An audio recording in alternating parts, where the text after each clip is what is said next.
This is not just a convertible version of a coupe. This is what happens when Aston Martin gets angry, gets ambitious, and decides to build a car with absolutely no excuses.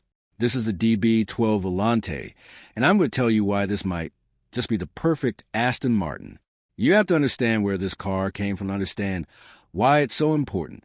For a long time, Aston Martin was beautiful, but a little bit soft. The DB11 was gorgeous, one of the most beautiful cars in the world, but dynamically it was a bit lazy. The steering was light, the chassis was comfortable but not sharp.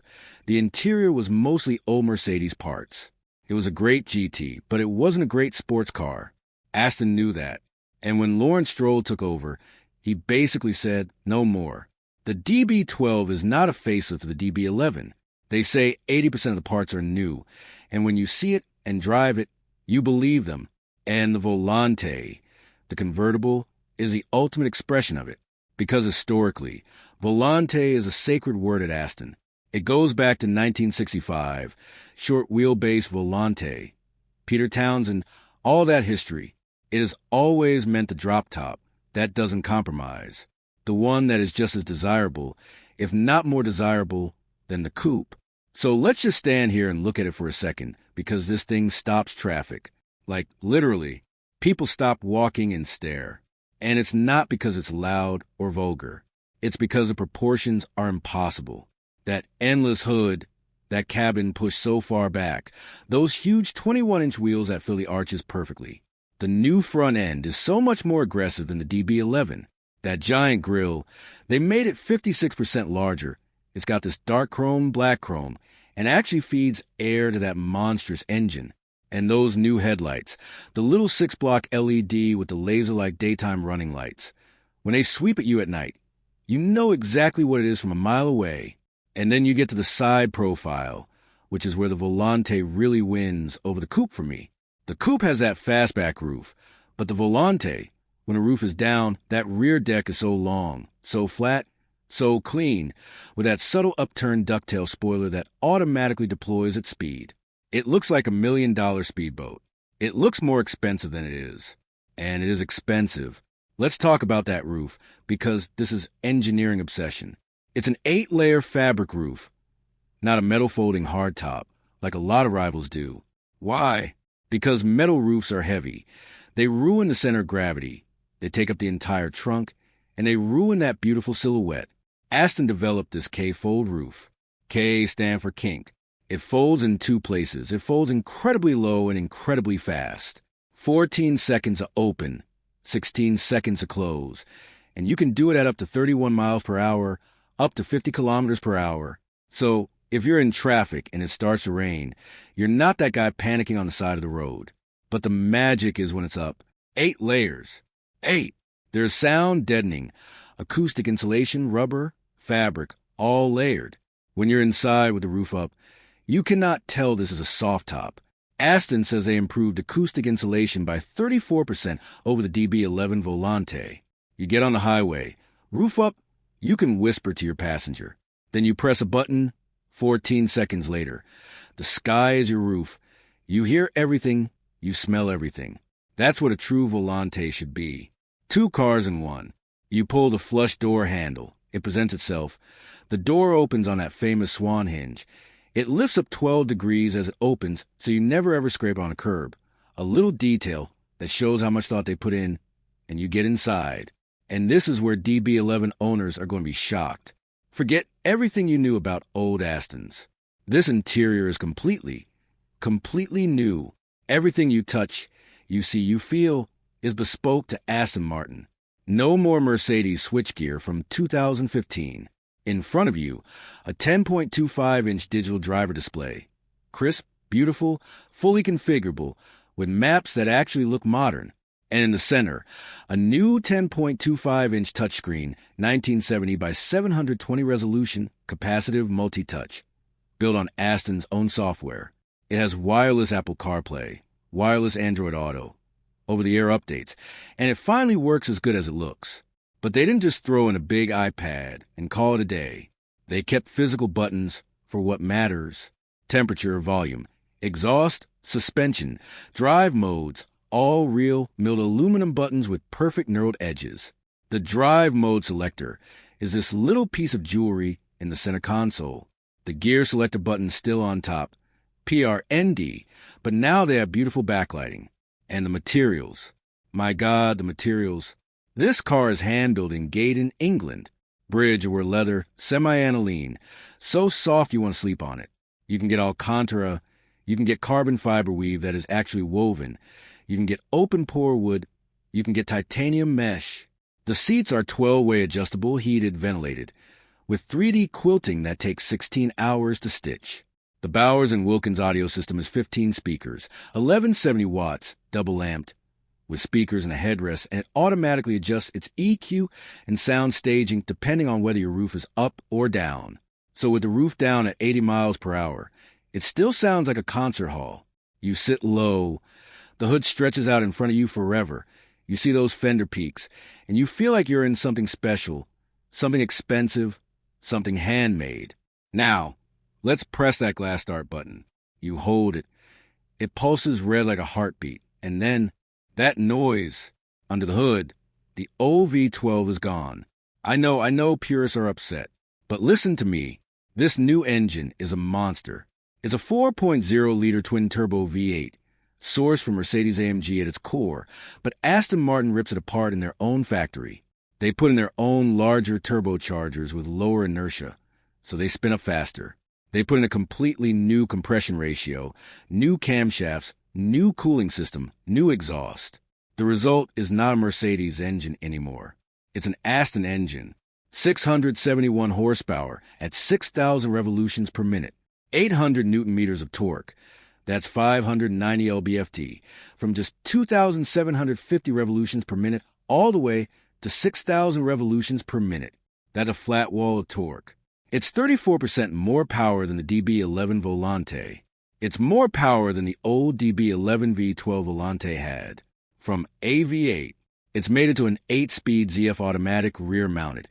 It's a transaxle for a perfect 49 to 51 weight distribution, and it has been completely recalibrated. In GT mode, it shifts like warm butter. You never feel it. In Sport Plus, it slams gears. It bangs on the upshift. It blips so aggressively on the downshift you think someone hit you from behind. 0 to 60 miles per hour in 3.6 seconds. 0 to 100 kilometers per hour in 3.7 seconds. Top speed 202 miles per hour. 325 kilometers per hour, roof up or down. This is convertible that will do over 200 miles per hour. Let that sink in.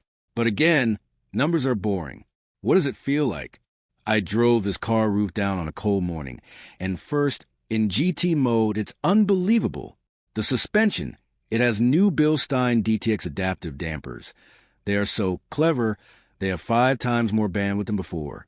They can be soft and plush and absorb everything when you're cruising, but they can go rigid instantly. So cruising, it's magic carpet. The steering is light. The exhaust is closed. You can hear the Bowers & Wilkins. You can have a normal conversation. Your hair is blowing, but not annoyingly, because they have these amazing wind deflectors and an aero duct that channels air over the cabin. You could do 500 miles in this car and get out and go to a black tie dinner. Then you find a tunnel, and you can't help it. You turn that drive mode dial from GT to Sport.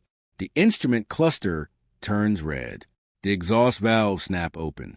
You drop 2 gears with those huge, cold-to-the-touch metal paddles, and you floor it. The way this thing launches is violent. There's no lag anymore. Those new turbos spool instantly. It just pins you back into that quilted leather seat, and the nose lifts slightly, and the whole car squats on its rear tires. Those bespoke Michelin Pilot Sport 5S tires. 315 width at the back, massive, developed just for this car, and it just fires you forward. The sound is not like an old V12. The V12 was elegant. This is savage. It's a deep, guttural, angry bark at low revs. Then at 4,000 revolutions per minute, it turns into this howling, cracking, snarling roar. It pops on the overrun. It spits flames if you get the titanium sports exhaust option. And with no roof, it's right there behind your head. It's intoxicating. And then you get to the corners. And this is where the DB12 Volante destroys the DB11. The old car would understeer. It would lean. This car does not. They stiffen the global body structure, by 4%. They added underbody bracing specifically for the Volante to make up for not having a roof. They put a new electronic rear differential in E-diff that can go from fully open to 100% locked in 135 milliseconds. That means when you exit corner, it figures out which rear wheel has grip and sends all 800 Newton meters there instantly. You can feel it working. You power out, and it just hooks up and fires you out. No drama. No sliding unless you turn off ESC and want to slide, which, by the way, it will do beautifully and controllably all day long. The steering is now electrically assisted, but with a new, faster rack, and they spent 2 years tuning the feel. And it worked. It's heavy enough. It's full of feedback. You feel the texture of the road. The front end is so sharp, it darts in. This car weighs 1898 kilos dry, which is not light, but it feels 300 kilos lighter than it is. It shrinks around you. You forget you are in a big GT car. You think you are an Advantage or a 911, and that's the genius. It's the only car in the world that can be a Rolls-Royce 1 minute and a Ferrari the next. It's a super tourer, not a grand tourer. Because Aston says a grand tourer is about comfort over long distances, but a super tourer adds supercar performance to that without losing the comfort. Let's talk rivals, because you have choices at this price. About $260,000 to start, realistically $310,000, $330,000 with options. For that, you can get a Bentley Continental GTC Speed. That's got a W12. It's more luxurious inside, maybe a little more isolating, but it's heavier, it's softer. It doesn't want to be a sports car. You can get a Ferrari Roma Spider, which is faster, more exotic. V8, but it's frantic, it's high-strung, it's not comfortable after 2 hours. You can get a Porsche 911 Turbo S Cabriolet, which is engineering perfection, faster 0 to 60, but it doesn't have soul. It doesn't have drama. You see 5 of them a day. You don't see a DB12 Volante every day. You see it once a month and you stop and take a picture. That's the difference. Aston Martin builds dreams. And the Volante is the most dreamlike of all. When you park it, roof down, and you walk away, and you press lock, and the mirrors fold, and it gives you that little chirp, you will look back every single time. I promise you, I've had this car for 3 days, and I've looked back at it maybe 100 times. Is it perfect? Nothing is. The trunk is small with the roof down. You get maybe 4 cubic feet. The rear seats, if you can call them seats, are for handbags and very small children. And the fuel economy, if you care, is terrible. You'll get 16 miles per gallon if you're lucky, 8 miles per gallon if you're having fun. But who cares? This is not a car for logic. This is a car for emotion, for the feeling of dropping the roof on a summer night, putting it in sport, and hearing that V8 bounce off the buildings, for the feeling of crossing a continent with a person you love, luggage in the back, music playing, the world disappearing. That's what Volante has always meant. Flying in Italian. Volare, to fly. And this car flies.